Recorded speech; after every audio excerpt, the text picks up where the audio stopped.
You know those buildings that just kind of blend into the background? You walk past them every day, maybe, and don't give them a second thought. Hmm. But what if inside they held like a century's worth of incredible stories, ambitions, challenges, maybe even a little bit of drama? Absolutely. Some places just soak it all in. Okay, so let's unpack that because today we're doing a deep dive into exactly that kind of place, the Arad Cultural Palace. Yeah, and for this, we've got a couple of really helpful sources. There's A History of the Arid Cultural Palace, 1913, 1948, which is actually a chapter in Gabriel Roman's collection, True Stories from Arad, Okay. and also Poskel Peters, The History of the Cultural Palace in Arad, 1913, 1948, a smaller study, also translated by Roman. Great. So our mission here is basically to trace the journey of this landmark, right?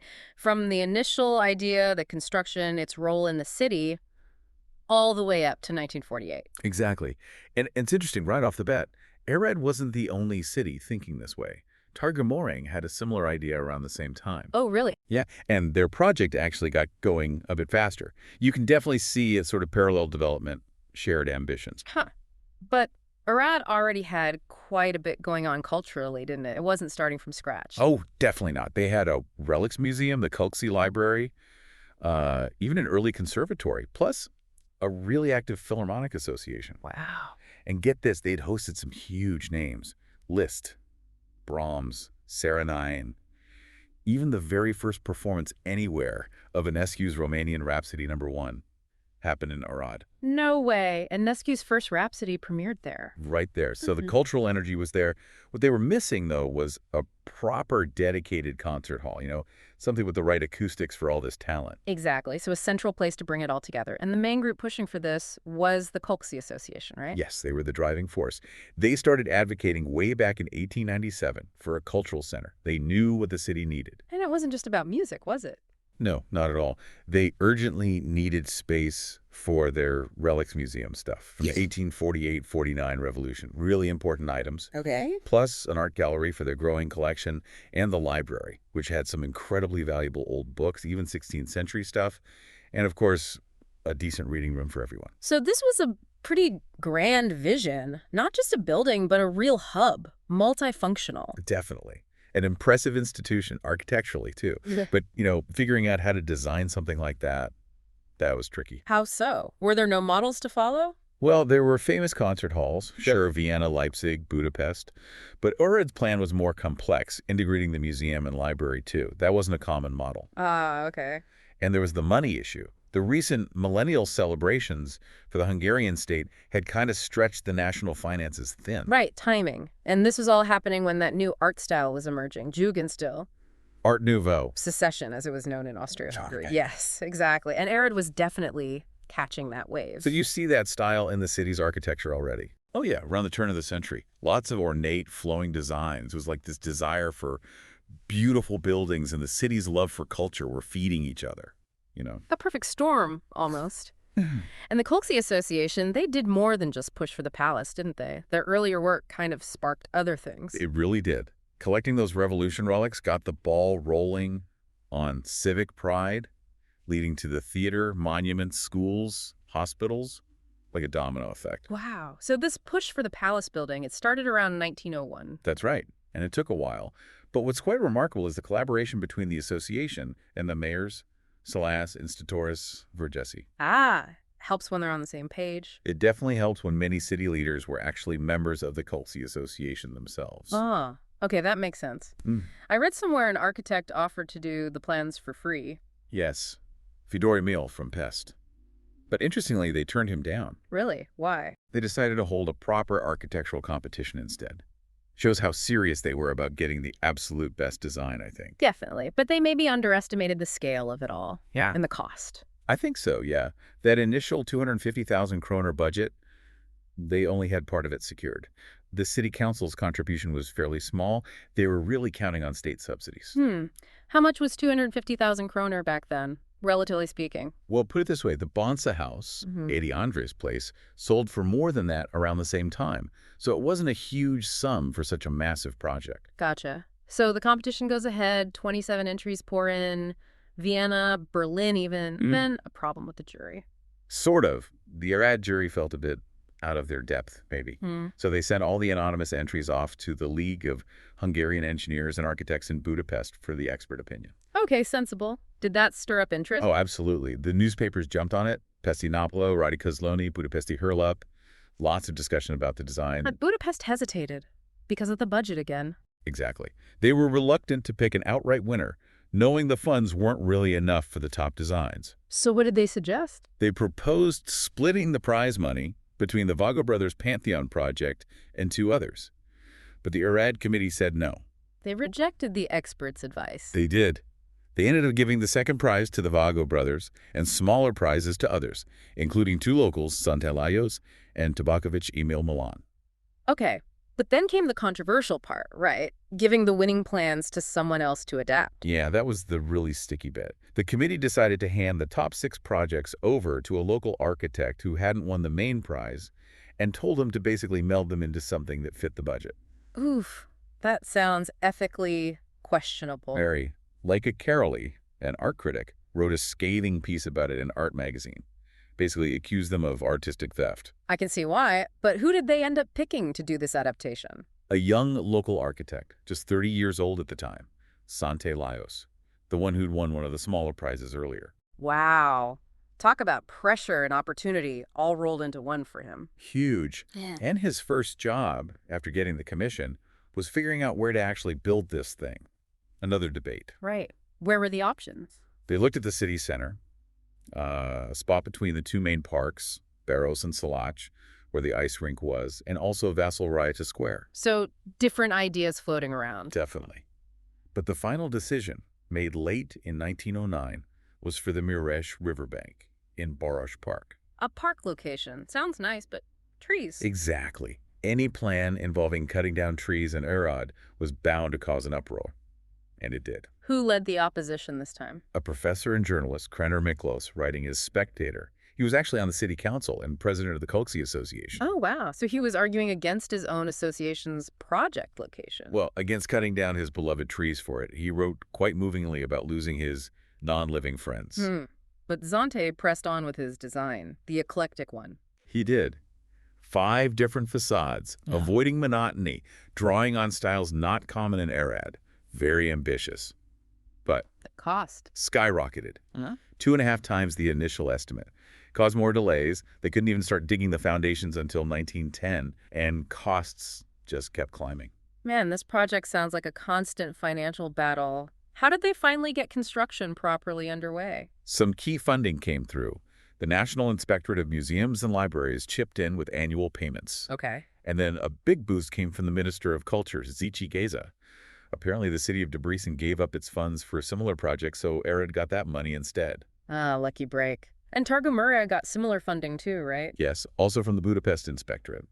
It shows these cultural palaces were seen as important national projects. Especially considering everything else Arad was building then, the railway station, hospitals, schools. A real boom time for the city. Huge investments happening all over. But even during construction, there were still arguments about managing the place. Yeah, about who'd run it and whether Kolkzi Association members would get free library access. That negotiation went on. And rumors flew that they might just give up on the palace. Briefly, yeah, because the railway station construction was hitting snags, driving up prices, but the palace builders actually worked pretty fast, thankfully. And Sante himself was deeply involved, not just drawing plans. Totally. He designed everything, interiors, fixtures, the stage, and he was on site, supervising. That's a key difference from Targu Murray, remember? Right, where they brought in the big names from Budapest for the interiors. Exactly. Arad really relied on its own local talent. Architects, craftsmen, factories like Kendrasy, Stoll, Weitzer, almost everything except the chairs and theater boxes was sourced locally. That's quite impressive, a real local effort. It was, and finally by July 1913 it was finished. Though the final bill was way over budget, 1.1 million kroner. Wow. But the building itself sounds architecturally stunning, if a bit unusual with all those styles mashed together. It is. That main facade is very neoclassical, like a Greek temple, with Corinthian columns, a tympanum with muses. Okay. But then the tower is different, pyramid roof.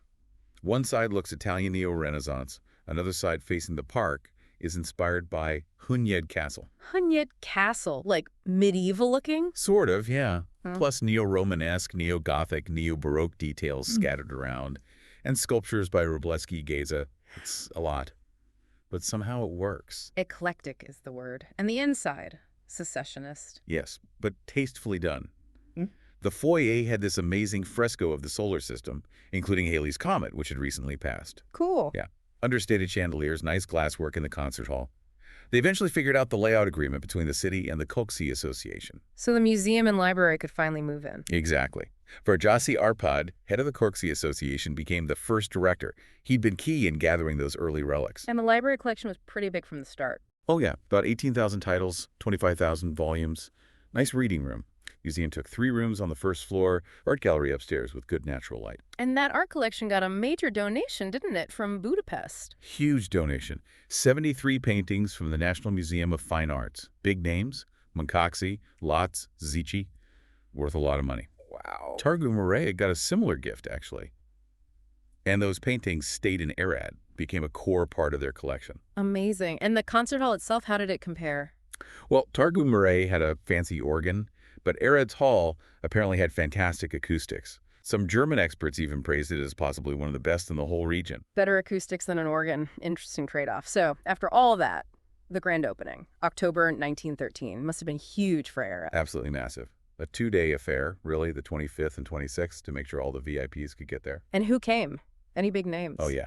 The famous actress Jaze Mari, painter Jendrasik Jeno, sculptor Rona Yesef, writer Herzeg Ferenc, editor Rákosi Jeno. A real who's who of Hungarian culture at the time. Yeah. Impressive guest list. They even held a special concert on the 25th before the main event. The papers loved reporting on all these celebrities visiting Arad. What was the concert like? The Philharmonic Association played, along with others. Mandel Vilmos gave a speech praising Chante. They did pieces by Zici, Schubert, Bizet, Beethoven. A real celebration. And the main ceremony on the 26th? Tact House. Completely full auditorium, very formal. Started with the anthem, then José Maria recited a special prologue by Herzeg Ferenc. Speeches followed the minister, Rákosi Jeno, Mayor Varjasi Arpad, and crucially the Orthodox bishop, Ioan Ignati Pap. And that's when Varjasi Arpad was officially named director. Yes, the mayor pointed him right there. More speeches followed, emphasizing how important this was for the city. It ended with a recitation of Vörösmarty's poem, Szozat. Very patriotic, very grand. And they got the grand tour. Yep. Showed off the whole place, museum, gallery, library, even some temporary exhibitions in the basement. And the party continued after. Oh, yes. Lunch at a fancy hotel, reception at the town hall, even a play at the National Theater that evening. It was a whole city celebration. Interesting that the Romanian bishop spoke. Was that noted? It was. One paper highlighted his call for peaceful coexistence between the different language groups in Arad. The main Romanian paper, though, described it simply as a great Hungarian celebration. It shows the different perspectives even then. Yeah, definitely. But everyone agreed Sante had created a masterpiece. Very much. He made his career. Plaques went up later honoring him. Those early plagiarism accusations just faded away. Arad was incredibly proud. I bet. Did news spread beyond Arad? Oh, yeah. The Budapest paper, Vasarnapi Újság, ran a big feature. Photos and postcards started circulating. People knew about the Arad Cultural Palace. So the building's there, it's admired. But now comes the hard part, actually using it, right? Filling it with life. Exactly. The next challenge. But they started quickly. Just a month later, the Philharmonia had another concert. Beethoven, Verdi. And they bought that Bösendorfer piano. A top-quality instrument. Shows they were serious. The Kolkzi Association stayed involved in running things. Very much so. Helped hire staff, cataloged the library, which kept growing with donations of books, coins, furniture. The Relics Museum got more items, too. And the library was popular. Incredibly popular. In the first year alone, something like 117,000 books were borrowed by thousands of readers. Wow. That's huge usage. It really was. And the small loan fees actually brought in decent income for the association. Farkas Yosef was the first head librarian, and the museum got those remains of the executed generals, Schweidel and Lazar. A significant, if somber, addition. But this initial buzz, it happened right before World War I, didn't it? Yes, tragically. The timing was difficult. And the war brought huge challenges. Plus, The palace lost its first director, Tarjesi Arpad, who died in 1915. Oh no, right in the middle of the war. That must have been a blow. A huge setback. Leadership vacuum, hard to find staff. Everything was focused on the war effort. Did they try to replace him? They tried. Offered the job to Marquis Sandor, the historian, and even Gardoni Geza, the famous writer, but neither took it. Eventually, Fendiz Geza got the job, had plans for a science department. But then he died young too. Just bad luck. Wow. But the Coxie Association kept things going somehow? They did their best. Held literary evenings, charity events to raise funds for upkeep, even a literary competition, trying to keep some cultural life flickering during the war. Their main focus became just protecting the collections through all the turmoil, the revolution, the occupations. But after the war, with the shifts in borders and politics, their role changed, didn't it? Dramatically. Once the Romanian administration took over in Arad in 1919, the Coxie Association lost its official status. Its influence over the palace diminished greatly. So who took control? First, the Regional Ardeal Cultural Inspectorate, then eventually the City Hall itself. And a new director came in. Yes, Professor Nici Lazar, a Romanian director who stayed until 1944. His focus, understandably, shifted toward highlighting Romanian cultural heritage in the museum and library. So more Romanian events, changes to the collections. Exactly. And significant donations reflecting that, like Alexandru Xenopol's library, donated by his widow. That's when the square outside was named after Xenopol. Ah, okay. It was later renamed for Enescu, though. That's right. And busts of Romanian cultural figures were put up out front, too. What happened to some of the older symbols, like that Statue of Liberty or the plaques for the Hungarian generals? Well, the plan to move the Statue of Liberty to the palace grounds fell through. It ended up stored elsewhere. The general's plaques were taken down and put in the museum's storage. Sadly, that storage area kind of became a dumping ground for removed Hungarian monuments and symbols from around the city over time. And the original Relics Museum itself was eventually phased out in the 70s, its collection warehoused. A difficult transition, clearly. But art exhibitions still happen. Oh yes, occasionally. In the foyer, the halls, showcasing Romanian artists, local artists. The Pro-Art Key group formed there. Astra Society held lectures. Writers from Bucharest came for readings. Were there any efforts at Romanian-Hungarian cultural connection? There were some attempts. A short-lived 80s society tried to promote the poet Adi Andre and foster dialogue. Other initiatives didn't quite take off. Hungarian artists still held exhibitions trying to connect. And the Coxie Association found a new venue. Yes, they shifted their focus to a hall in the Catholic Church courtyard. That became the new center for Hungarian cultural life in Arad. Meanwhile, the palace's art gallery started acquiring major Romanian paintings. And the concert hall. Still active. Enescu kept coming back. He did. Performed there multiple times, became an honorary citizen. Other big international names, too. Rubinstein again, Bartók, Kodaly, Thibault, Milstein. The music continued. But the original Philharmonic Society faded. Sadly, yes. Around the time of their big anniversary concert in the 30s, they disbanded.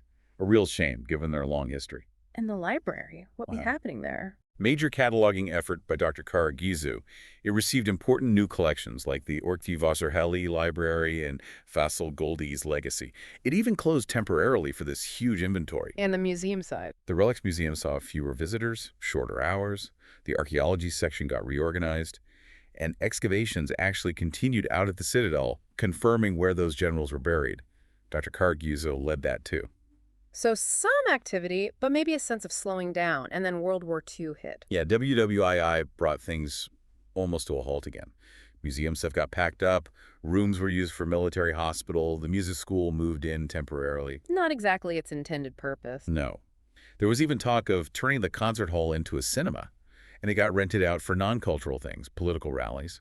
Sadly, a pattern that repeated much more recently for time too. But post-war, things picked up again. Culture revived. Thankfully, yes. The library reading room reopened. A new amateur orchestra started up, linked to the big textile factory, ITA, and the Philharmonic was reorganized. A new Philharmonic. Yes, effectively. They held their first big concert in 1948 under Nicolae Branzu. This led to the official founding of the State Philharmonic that same year. Did that kind of erase the history of the older Philharmonic Society? To some extent, perhaps unintentionally. The focus shifted to the new state institution, which, to be fair, achieved great things later on. And the museum collections grew after the war. Nationalization. Yes, significant growth. Though in recent years, some items, particularly artworks, have been restituted to original owners or communities. So after 1948, the palace essentially became home to three separate institutions. That's right. The museum complex, the county library, and the state Philharmonic, all under one very large roof. And it's still used for all sorts of things today, isn't it? Not just those three. Absolutely. Concerts, conferences, even weddings. The town hall still uses one of the smaller halls for civil ceremonies. Huh. From grand concerts to I-dos, it really shows the building's adaptability. It really does.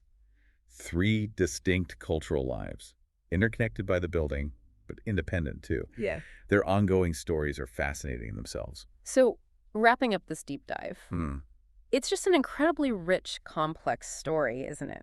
The Arad Cultural Palace really mirrors the city's own journey, its dreams, its struggles, its changes. Definitely. The aha moments for me are things like those fierce architectural debates, the constant money worries, how different cultures interacted, sometimes clashed within its walls. And the sheer willpower involved in getting it built and keeping it going. Exactly. The resilience is remarkable, how it survived wars, political shifts, economic hardship. It really became part of Arad's identity. Which leads to a final thought, maybe for you listening. When you think about a building like this, with such a packed and, let's face it, sometimes messy history, Hmm. what role does it really play? Hmm. Is it just a container? Hmm? Nice building, holding old stuff and hosting concerts? Or is it something more? Does an institution like this actually help shape a city's soul, its ability to handle whatever the future throws at it? Something to ponder, Yeah. definitely.